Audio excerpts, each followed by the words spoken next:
Hello and welcome back to City Beautiful SC, an Orlando City podcast. I'm your host, Logan Stump, and today is Sunday, March 5th. The Orlando City Lions actually had a game last night against FC Cincinnati.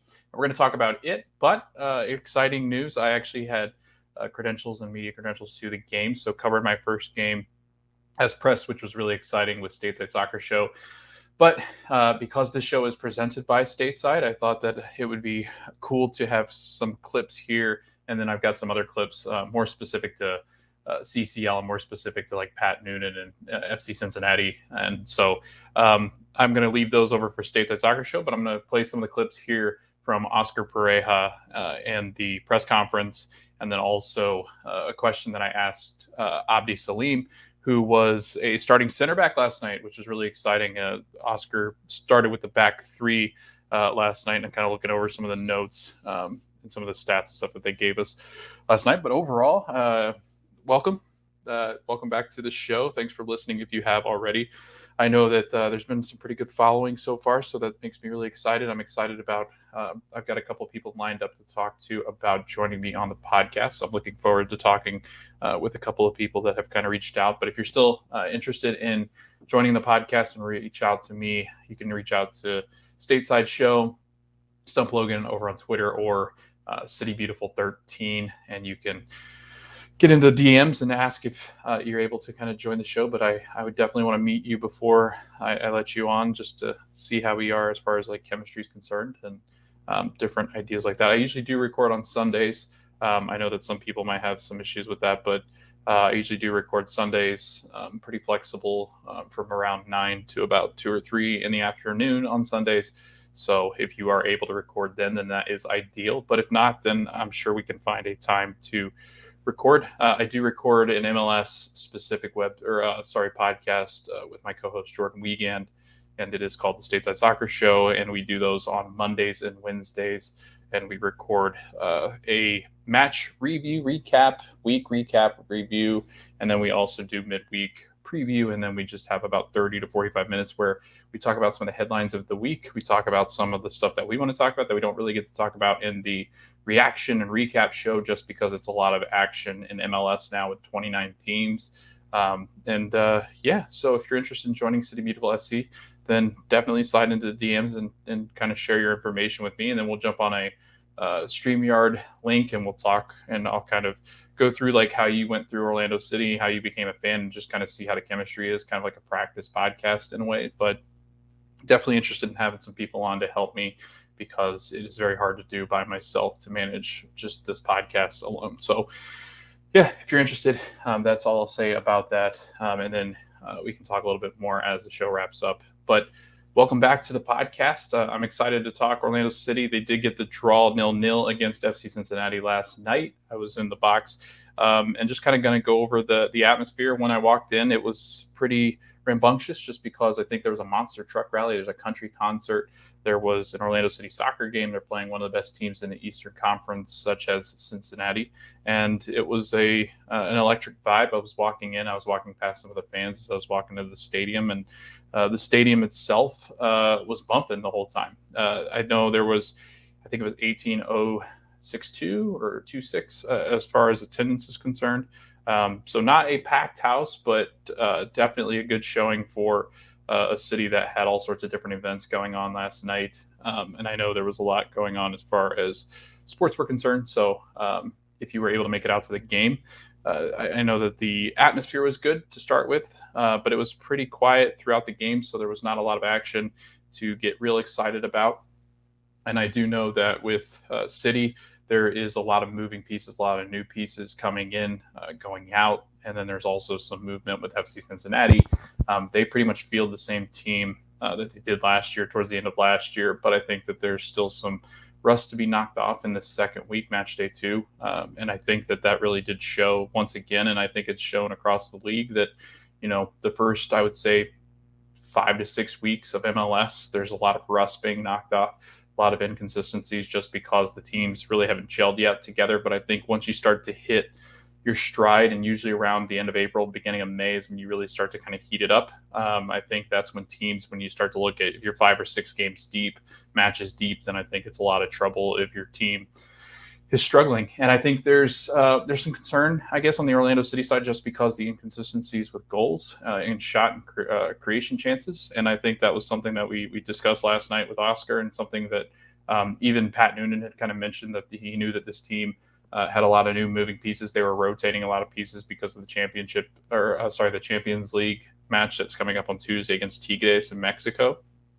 So they talked about, Pat was even aware of some of the struggles that Orlando City was having as far as rotation of pieces and trying to get all these new guys playing together. Because I mean, you look at this roster, and I think it's safe to say about 60 to 70% of it is new guys, or guys that are just getting accustomed to playing in this league and playing with these guys on the field and on the pitch. And I think that's a reasonable concern, but I think it's also a concern that we can kind of rein back in a little bit, just because I think that there is some gelling issues currently, and I think that once those get solved, I think that this attack could be pretty good. It's kind of up in the air of how good, just because we're kind of waiting for the likes of Martino Hayden to start playing really well.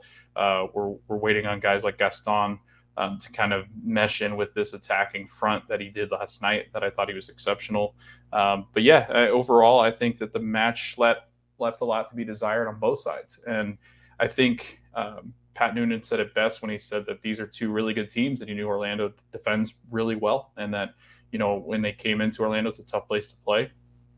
And he said he didn't expect to create a lot of chances. And you got to remember that FC Cincinnati is one of those elite attacks, especially with the three that they have: Lucho Acosta, Brandon Vasquez, and Brenner. I think you've got a lethal trio. I think last year they combined for like 40 some odd goals. Again, it's important that you shut that three-headed monster down, and they did. They kept the clean sheet. Pedro Gallese once again kept a clean sheet. So Orlando has not let in goals, and I think that was something that we talked about right at the beginning of the season with the previews, is that we were concerned about consistency with the defense. If Antonio Carlos came back and Robin Janssen continued to play at the high levels that they do, I think they're one of the best duos in the center back position.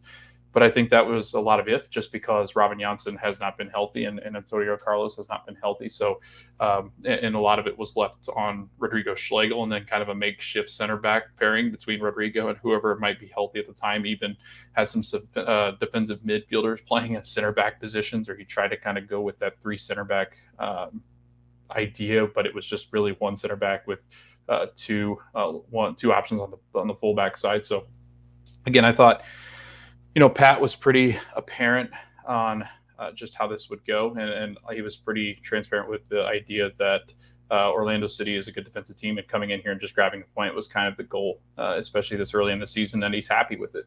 He thought that maybe they could get away with 3 points, but they didn't.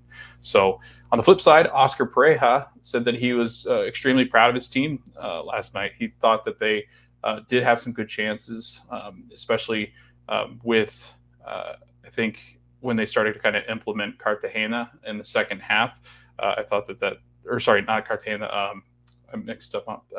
When they had Cesar Araujo come down, I thought that the attack looked better with Cesar kind of in that midfield. Mauricio Pereira did not play as well, and he came off at halftime. So I think, with a makeshift rotating attacking midfield and attacking front, I think that this team looked how they were going to look. I didn't really expect goals. Once it got into, the 30-minute mark, it really did look like the team was going to struggle to get some consistency as far as the attack's concerned. They couldn't put together a string of passes. They couldn't put a series together. It seemed like that final pass was just missing in their final third. They just could not get it to a dangerous attacking player in the box, which then left to hardly any creation as far as shots are concerned.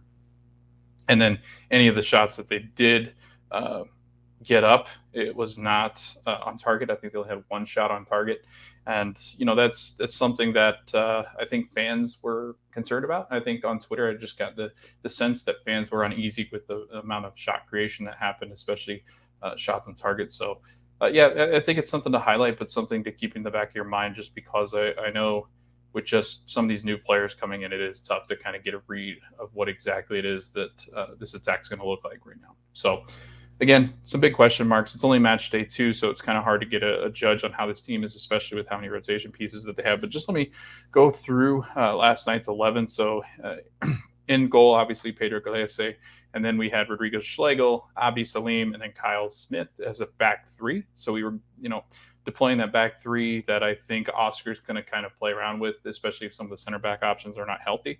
But again, we'll get to Abdi Salim because I think he looked like a legitimate MLS player last night, the rookie out of Syracuse. And we talked to Abdi last night, and we'll get into a little bit of that conversation that we had with him. Then you had Dugardan and then Wilder Cartagena in the midfield along with Mikey Holiday. So Mikey Holiday kind of slid up into like a kind of a wing back role. There were a lot of times defensively where that became a back five. Those two would kind of suck in, where you had Cartagena and Mikey Holiday drop back into more of a defensive back line with the three center backs. So a lot of times when they were in that defensive final third, they were deploying a back five to try to keep at bay those three attacking players. And I thought they did a phenomenal job. I thought for the most part, they really shut down Brenner. I think Brandon Vasquez had a couple times where he was trying to clean up the box a little bit and got away from some of the defenders. I tell you, Lucho Acosta was easily the best attacking player last night, and you can just tell that Cincinnati relies on him to really dictate the midfield and create that midfield area. And I think that's something that Orlando City was okay with letting him do. And we'll talk about kind of where my concerns were with that. And then you had Mauricio Pereira in the midfield as well. So you had a four midfield line, I guess. So they were lined up in a 3-4-2-1. You had Gaston Gonzalez and Facundo Torres more as kind of the deeper lying wingers, kind of further back towards the midfield, in kind of that triangular shape up front.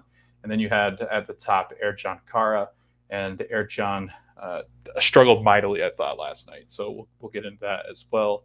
And then on the bench, you had Felipe, you had Martin Ojeda, Luca Petrasso, Duncan McGuire, Mason Studahar, Ivan Angulo, Janssen, you had Rafael Santos, and then Cesar Araujo. So guys that were missing from the first starting 11 of the season, Martin Ojeda, Luca Petrasso, Ivan Angulo, Robin Janssen, and then you had Cesar Araujo, who were all on the bench last night. So you had five good players that were not starting in the 11, and I think most of that had to do with game management and needing them ready to go at their best abilities and for 90 minutes on Tuesday against Tigres and Monterrey. So yeah, I thought, as the lineup was concerned, I thought it was okay. I thought it was good to get some of these depth pieces going because we talked about this in the offseason as well, is that with some of these new additions, it did seem like Orlando City's emphasis this offseason was to get some depth and some MLS quality depth, as far as like guys they could play in this league and consistently compete and contribute off the bench. And I thought that they had that. And I thought, looking at these guys last night, I thought Cartagena, if he's not going to be in your starting 11, if you're going to have more of a Cesar Araujo and then you're going to have Mauricio Pereira, I thought, maybe with Gaston Gonzalez in them, it just depends. Like, I think that there's so many different lineups that Oscar can go with that I think once these guys start to gel, he's going to figure out which guys come in and can play together and play efficiently together. Could it be Cesar Araujo and Cartagena? Like, could it be Mikey Holiday in that midfield kind of playing as a wing back? You never know. And I think that's what Oscar was trying to play around with some last night. And to get a point out of rotational game, out of a game that I thought he was just trying to see what kind of depth and kind of skills that his depth did have, I thought, they had a chance to win it. And if you're going to get a point out of this, then that's okay. I think early in the season, you definitely want to try to get 3 points at home. And Oscar talked about that anytime you play at home, especially in a really good game against a rival like Cincinnati in the Eastern Conference at the top, you definitely want to take as many points as possible. But, and I thought Orlando City defensively set themselves up to get the 3 points with one goal. You get a handball in the box or something like that. Again, it ends up 1-0. And you've got kind of that same result that you had against Red Bull, who also is the top team in this league. And yet they haven't gotten off the mark yet as far as scoring. 4 teams in the MLS haven't scored. So, I think there's a lot of inconsistencies as far as scoring is concerned. This is one of the best attacking trios in the league. And to be able to shut them down with our second options defensively, as far as Rodrigo Schlegel is not a starting 11 player. Abi Salim is not a starting center back just yet. And then you've got Kyle Smith, who's a backup fullback. So to be able to shut down one of the best attacking playmakers in this league. I thought was a massive, I guess, uh, thing for this back line. So I guess we'll go through some of the stats that they gave over last night. A couple things that I thought was interesting. Orlando City at halftime, Ercan Kara only had 9 touches at the first half, which is not ideal for your DP striker. And that's something I think we talked about too. Is you've got to be able to create Martino Hayda, Mauricio Pereira. You go Gaston Gonzalez. You got who am I blanking on? Facundo Torres, you've got to create for Ercan Kara. And I think that's something that was severely lacking in this match. And any time that he did touch the ball, it was quick to turn it over to Cincinnati. And I think once he got the ball, they were quick on him, and he was not able to kind of turn and get his head up to kind of look for the next pass. And if he did find the next pass, it was either behind a player, in front of the player, too far, into the Cincinnati defense's feet. Like it just seemed like Ercan at times gets so flustered he doesn't really, pick up his head, look for the next pass, get to a good position to kind of drop the ball off to one of the wingers going down the side or up through the middle. And I think that's something that Orlando City is definitely going to have to be aware of. And I think too, there's a lot of concern. There's always been some concern with Ercan Kara. Had a pretty decent outing last season. I think 11 goals last year, he's a good striker. I think he's got some good abilities, but I do think that if you're starting to look down the line and you've got guys like Duncan McGuire who can play the number 9, yes, he's going to be a rookie. It's going to be his first year, and kind of throwing him up top maybe is a little scary, but I think he's going to get some looks because I do think that Ercan at times does struggle, and I don't know if it's just confidence or if it's just his lack of awareness as far as like where the defense is, because it's oftentimes when he's coming up to the midfield, he's coming back down the field to get the ball, and by the time he gets to it, he's way outside the box. He's trying to distribute through a midfield position, and it just doesn't seem like that's something that is suited for his kind of game. So it'll be interesting to kind of see how they implement him in the season. And I thought maybe with some progression he could get 15 goals. But right now, it doesn't look to be the case. It looks like he kind of was in that spot where he was last year, where sometimes he looks good, sometimes it's a lot rather inconsistent, and he looks hesitant on the ball. He loses the ball quite a bit, and so you've got concerns there. Shots from inside the box, full time, just had 4 shots from inside the box. And then what else? Shots outside the box, 3. You had 4 corners taken, only 1 in the second half, which I thought was kind of where this attack was going. I thought there were times where it just lacked inspiration to get anywhere in the mix and into the box.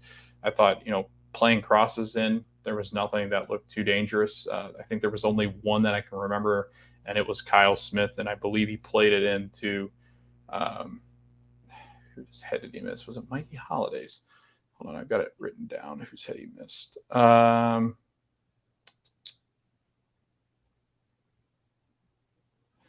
Thought I had it down. I don't remember. But yeah, he launches one across into the box, and I want to say it was Mikey Holiday who couldn't quite get up to it.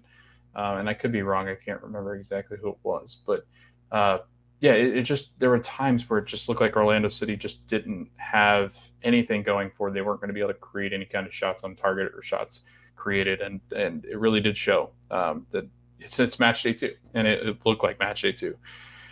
Everything else I thought was okay for Orlando. I mean, I thought, defensively they played pretty well. They won most of their duels in the first half. Second half, not so much, only 47%. Passing accuracy, 83% last night in full time. Cincinnati dominated possession full time. Full time they had 56% of possession, and really just kind of kept the ball away from Orlando. So Orlando really wasn't able to kind of create anything, and waiting for the very few chances that they get.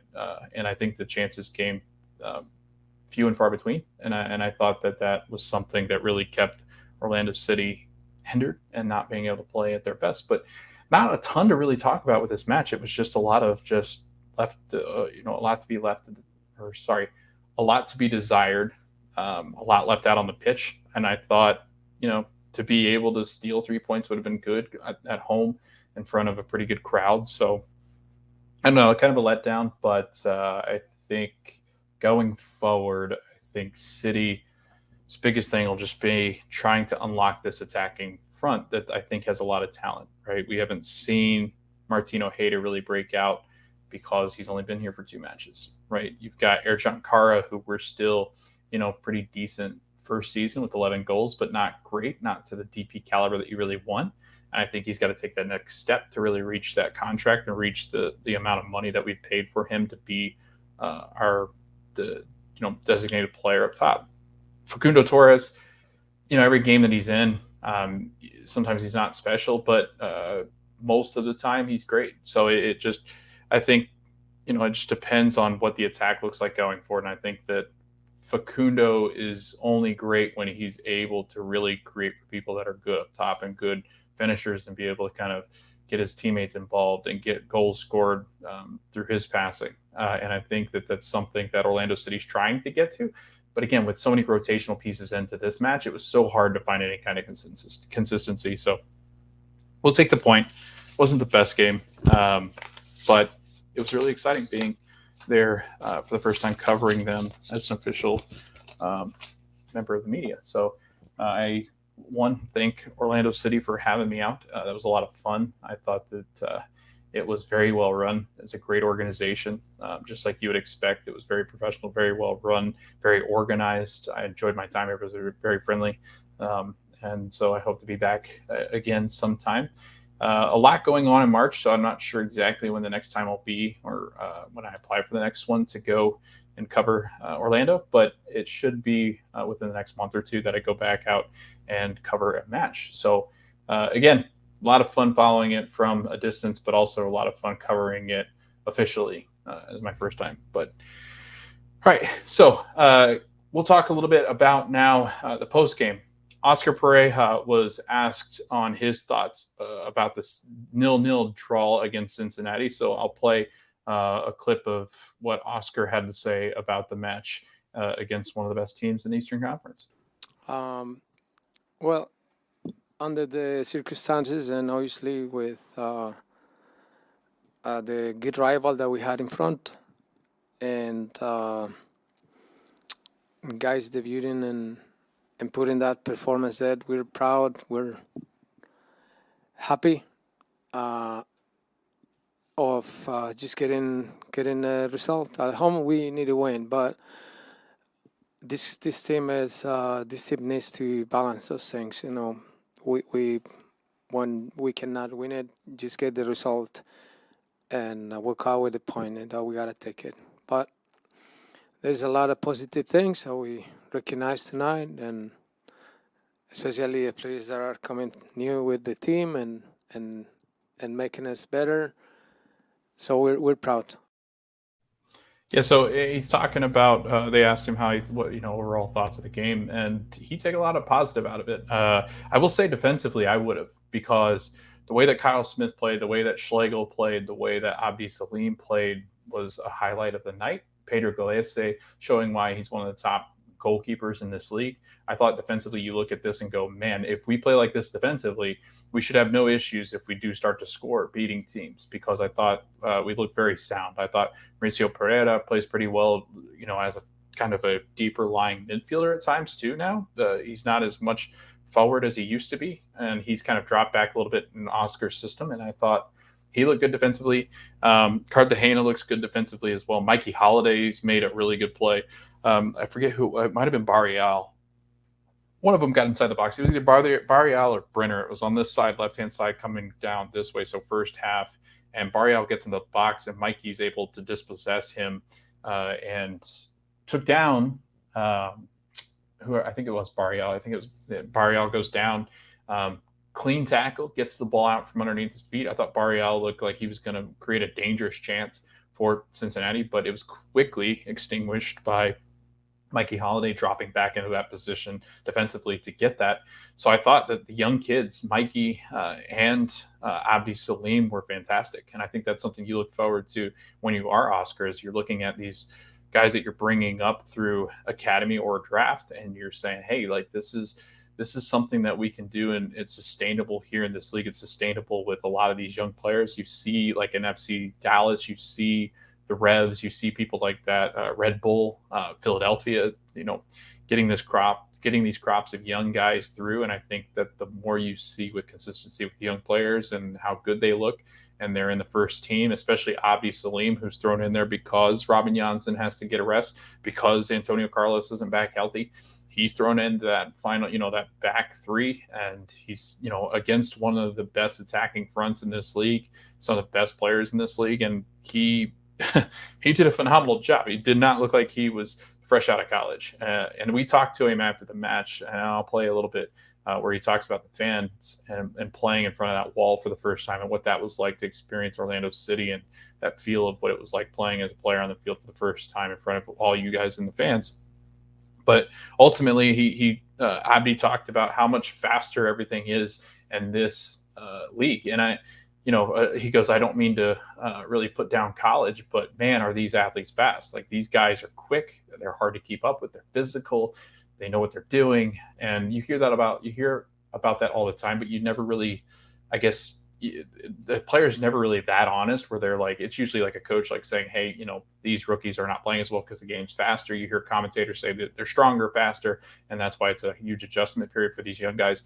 But for having a young kid playing in a center back position in a very good game against a very good opponent, to have Abdi say, yeah, I mean, these guys are quick. They're quicker than me right now because I haven't, gotten up to the speed of this game. I'm not at that level yet. I'm just learning this league as a young player. So to be able to step in and really focus on, the match at hand and being able to shut down a Brenner or a Brandon Vasquez, like, that's massive. And if you look at how big Brandon Vasquez is and how strong Brenner is and how quick Brenner is, you would say this kid did a phenomenal job as far as the center back, kind of that anchor in that middle of that center back three. I thought he looked poised. He looked like a veteran, and it was really cool to see. It was really cool to hear him talk after the game because it's exciting. You can tell he was excited. You can tell how much he wants to get back out there. And he was asked too if he got the chance to play against Tigres. Was that something he was looking forward to because they're one of the best clubs in Mexico? And he said, absolutely. He said, I'm looking forward to any kind of those challenges and anything that I can do to get in. I'm always willing to kind of show the coaches what I can do. So that was really cool to see him so confident, and to have this first game go so well for him, I think is massive going forward. But here's what he said about I asked him a question about the wall and what it was like playing at home. Here's what he had to say about being in Orlando City for the first time, playing in front of all of you guys and on the pitch, I guess, having his dreams come true. I know fans were happy to see you play. How did it feel getting in front of the wall and kind of playing in front of these fans that are so passionate? At first, I was nervous because I'm just standing there and I'm looking. I'm like, oh man, this is crazy. But once I just kind of block that and just focus on my game, because if I focus on that, they'll be pleased. So I'm happy. They're happy with my performance. Avi is just 21 years old. He's going to be 22 on April 1st. He did not feel like a kid that the league or the moment was too big for him. He seemed very confident, very excited. I really did enjoy talking to him just because he did shine some light on what it was like playing in the college level and how that, you draft these guys in the super draft and you go after these college prospects and these young kids, and you just don't realize. And I think a lot of people want to put a lot of pressure on these young kids. I mean, this game is so much quicker and faster and stronger than they are, especially, he's 21. So, there's some kids that are 18, 19, sometimes 16, 17, 14 playing in this league. And people are like, wow, he didn't really, impress me. Like Paxton Aronson, like, oh man, he's not as physical. Well, yeah, he's not as physical. He's a young kid. And he's just learning this league. Same thing with Abdi. But I thought Abdi looked great. He's a bigger guy. So, that standing in there with him, he's got a presence to him. He's got a confidence about him that I really do enjoy. And I think a lot of fans will enjoy watching him play over the next couple of years, because I think that that's ultimately what will happen. And I think he's got a really good chance to be a key corner piece, or a key, centerpiece, anchor, whatever you want to call him, to this club. So I'm excited. It was really nice to talk to him. It's great to hear what Oscar had to say, and Pat Noonan. So let's get a little bit more into like what is coming. And we all know that CONCACAF Champions League is coming up, and Orlando City is going to take on Tigres in the CONCACAF Champions League on Tuesday. The game, I think, is at 10 o'clock Eastern time. So if you are on the East Coast, you can watch it. And I believe it's going to be on Fox. It'll be probably Fox Sports 1 or 2.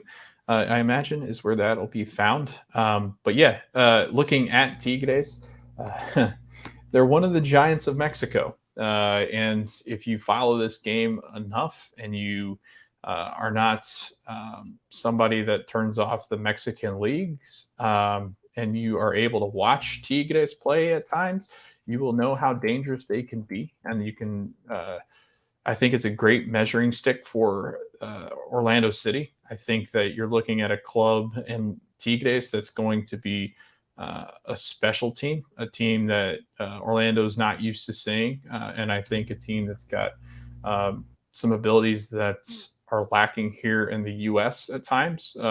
Definitely a stronger side than some of the bottom of the league.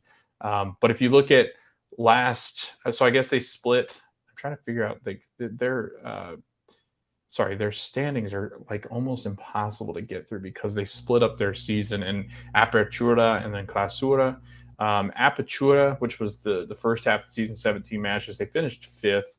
Underneath Club America, Monterrey, Santos Laguna, and Pachuca, and then it goes Tigres. But in Clausura, right now, they're in second place, in behind Monterrey, and Monterrey is a really good team, playing extremely well right now. But Tigres, second place in Clausura, so that's second best team in Liga MX. And again, this is a team that we've talked about before. We've talked about Orlando City one day reaching the pinnacle, and I think they have. They reached a team that is going to be a very, very good team, a team that I think is very dangerous, and it'll be a good test. I don't know too much about Tigres, so to kind of preview them would be a farce on my end, where I just don't know enough about them. I do know that they're very good in the attack. They score a lot of goals, that I do know of. They defend extremely well. They've only given up 6 goals. They scored 16. Not one of the best attacking teams in Liga MX, but a good attacking team. And boy, can they defend. So it'll be interesting traveling down to Tigres, playing them. You want a result. That's ultimately what you want. You'll go into that match. You'll want a point. If you get a point, then that's a steal. If you get 3 points, the Orlando City will be coming back on a high. And I would imagine that the Exploria will be bouncing in that week to follow, where they play Tigres at home in Exploria. So I say get a point if you can. I think defensively they should be good to go. I don't know if Antonio Carlos will be ready. If he is, he might play a half. But I know he was still training on his own, kind of going through some of the progressions that he needs to get back from that injury from last season. But overall, I think if City just defend like they have been, then I think they can stay at least somewhat competitive with Tigres. I don't want to go out on a limb and say, if they defend, they're going to shut up. No, I don't think so. Playing in Tigres, playing in their home, in their stadium in Mexico, is not going to be easy at all. And I think that anytime that they're welcoming an American counterpart, I think that they are looking forward to pounding them into the ground. So, if they end up leaving Mexico with a 2-0, 3-0 loss, it wouldn't shock me. I am concerned about the attacking front, just because Tigres is a stout defense who do not give up goals. They don't give up any goals really at all. In 10 matches, they've only given up 6, which is just crazy. And then last half of the season, 14 goals scored. So I don't think it looks good as far as they're figuring the attack out. Like all of a sudden, Orlando City becomes this attacking juggernaut that we hope that they do become and could become. I don't think that happens in Mexico, but it'll be a fun match. 10 o'clock Eastern time. I'm sure it'll kick off at like 10:30 because Fox is annoying.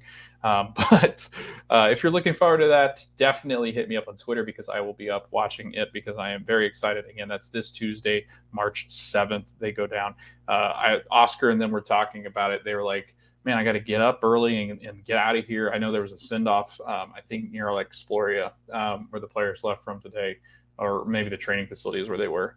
But I know that they had a send-off heading to the airport, heading down to Mexico. If they came back with a result of 1 point, I think we would be on a high. So looking forward to that, seeing how they do. It's a great competition. But let me play what Oscar said about CCL and his thoughts on kind of the draw and what that looks like, and as far as like what CCL is going to look like. Because I think it was interesting to get his perspective on what it means to this club and what it means to this city.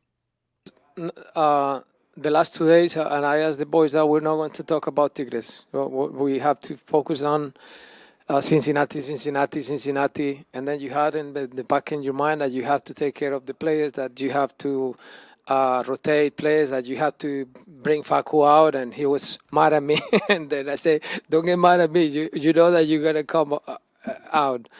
They wanted to do it, and then all these things, and now we finish, and now we have Tigres in front of us. It's one of the best teams in the territory, one of the best teams in the competition. They are the Super Tigres in Mexico and all those things, but we are Orlando City, and we're going to go there with faith, with character, and we know we can do this thing. And we're going to represent what we earn. And now we are in mode Tigres, and we're going to travel tomorrow. Quick turnaround. Now Cincinnati's gone, and now we go to Monterrey with positivism, with energy, and taking Orlando City to international competition for the first time, and we're proud. That will do. Thank you, Oscar. Thank you. Yeah, so that was right before he left. He was actually kind enough to speak about it because he had not planned to speak about CCL, but because there's such a quick turnaround where the local media and press won't be able to talk to Oscar until Tuesday and before the match and stuff, and the availability is probably not great. But yeah, he was talking about just the fact that like we're proud to be representing this city. We're proud to be representing this league. This is a big moment for this city, a big moment for this club to be able to travel to Mexico. In all my days, I've never pictured Orlando City heading to Mexico to play in the CONCACAF Champions League. And I know that sounds crazy. You know, you're like, what kind of support is that? And I think, you know, watching this team come from where they did and struggle under Adrian Heath, to struggle to find consistency with this franchise, to be able to come in, have the Wilfs spend a lot of money to put a competitive team together. Last year, they put together a team that wins U.S. Open Cup. They give us the qualification for CONCACAF Champions League. That's massive. To be able to raise a trophy and a banner this year, and this last year, and then raise the banner this year, to be able to present it at your home opener in front of fans with the U.S. Open Cup sitting there. It's just, there's so much going on that's so right in this franchise. Oscar Pareja has done a phenomenal job. He's gotten the silverware that we so desire. Now it's about focusing on MLS and getting better in this league. I think in the next year or two, you really will see Orlando City become that premier club that's looking to kind of challenge teams like the Union, like Seattle, like LAFC, you know, the teams at the top. And I think that's something where Orlando a couple of years ago didn't really see that. And I think now you're on that path and they are willing to spend money. Facundo Torres, the rumor is that he had been out there and he had signed an extension. I don't know if this is actually accurate because I'm not sure it was ever confirmed. The club definitely didn't announce it. So I think it was a lot of just the offer's out there and they think that this is where it's going to end up going. But Facundo Torres had a sell-on clause. The rumor was that it was a $30 million. Could you imagine having $30 million to trigger that release of that contract? $30 million coming into the Wills family to be able to spend and allocate to different resources for this club. I mean, it's just, we've gone from middle of the pack to a club now that within the next year or two, we should see an exponential increase in the way that we perform, the way that we play, the way that we produce, the way that, the product on the field, product off the field is concerned. I mean, there's so much going right for this club right now. To be able to go put yourself on a national stage against one of the best and legendary teams in Liga MX is really cool. I can't help but smile because I think it's going to be an awesome experience to go down and see Orlando City if you have the chance or the funds or resources to get to Mexico. But if not, I hope they are in it enough in that second leg to make it interesting when they come back to Exploria. Even a 1-0, loss down there would be, I think, a win ultimately, just to be able to come back up here with a 1-0 difference to try to kind of overcome at home would be a lot of fun. But again, it's going to be really hard. I think you're going to have to play in the trenches. This is going to be a gritty game. It's going to be physical as all get out. It will not be fair in the way that it's called, I don't think, either, just because it's extremely hard to go into those situations and really take the crowd out of it as far as the concerns are with referee and stuff. So it'll be interesting. I'm interested to see what happens. I am excited for the opportunity. I'll leave it at that. So I think it's going to be a lot of fun. So again, that's Tuesday at 10 o'clock. I think it's on Fox Sports, one of the Fox Sports. So if you are streaming, that's where you are going to be able to find it. And I think that it will be a blast to watch them.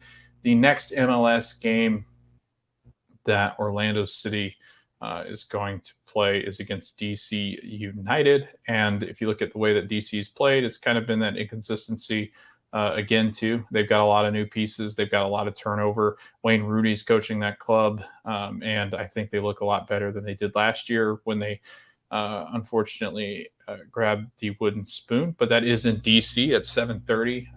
And it is on your Apple TV MLS season pass. That is March 11th. And that is, again, 7:30. So looking forward to that match. I am hoping to do a preview at some point. I think it'll be Thursday if I do. If not, it's because I have a wedding that I am attending here in Orlando, so I won't actually be able to really cover the game on Saturday at all. I'm lying.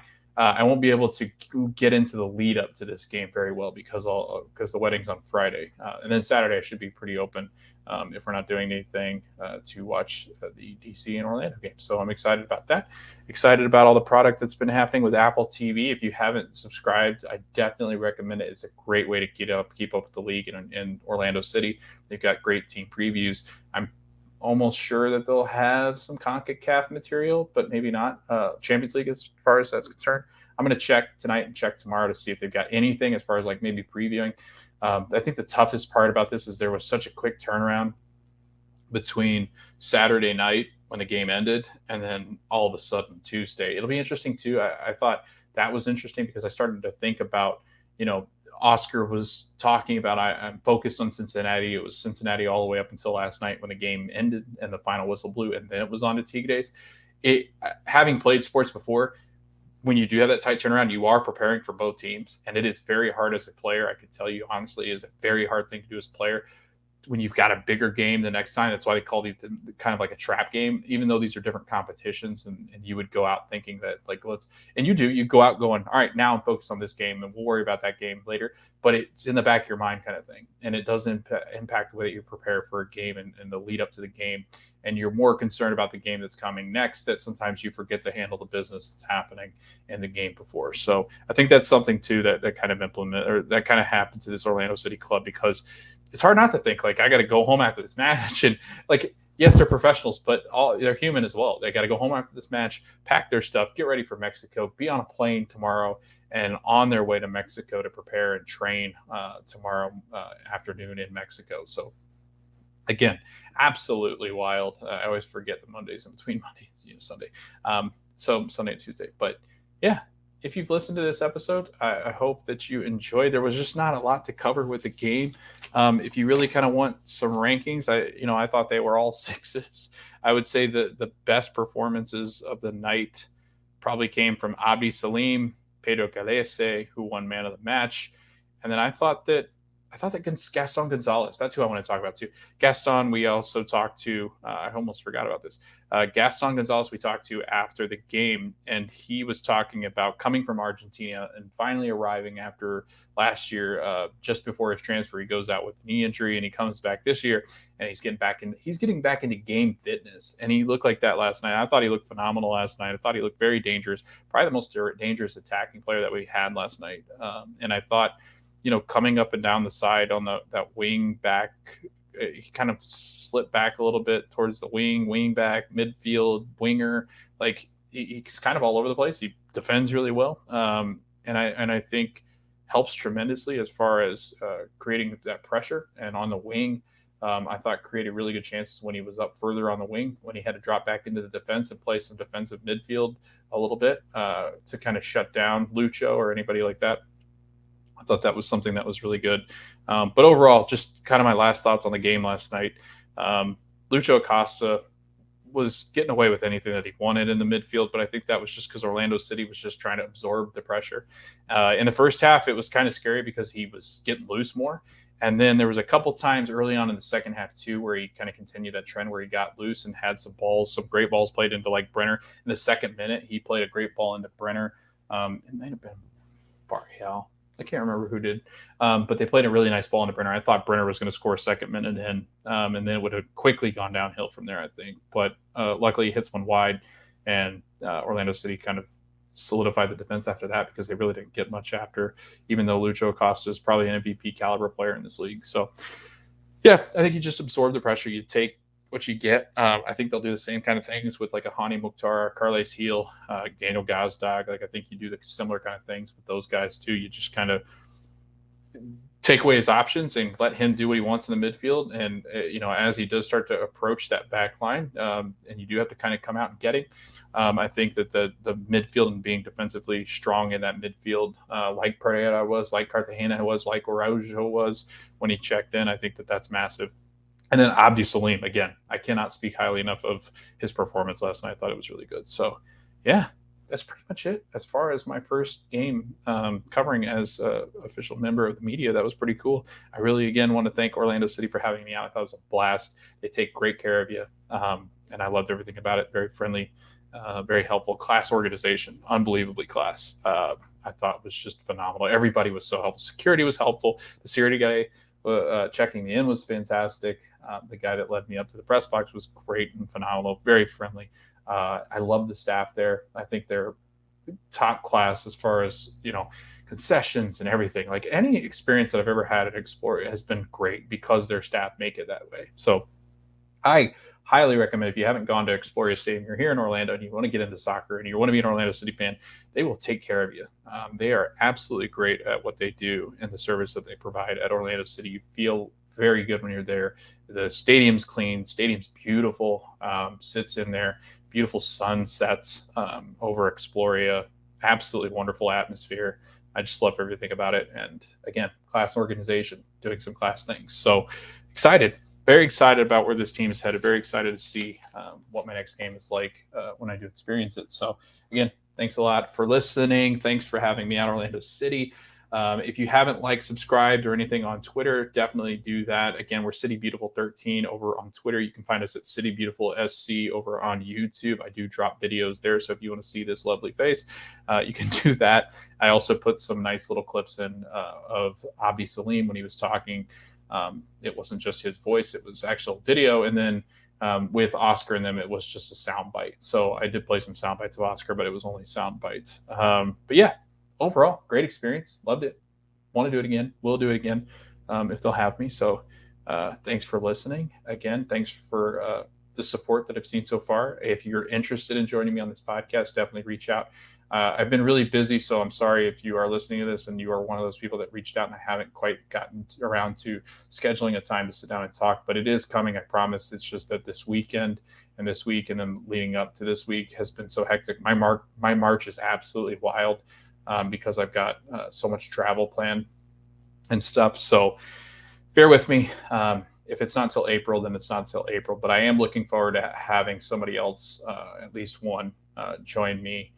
If not two or three, and make this a better experience for everybody else listening. So I definitely want to do some testing with you. I definitely want to see if we gel, because I think that's a really important part of the podcast. And what makes a podcast successful is people that gel and are going to take it seriously. So if you want to take it seriously, you want to jump on this with me, I think it would be a lot of fun to have you. I'm excited about talking to some of you that have reached out so far. But other than that, thanks for listening, and go Lions.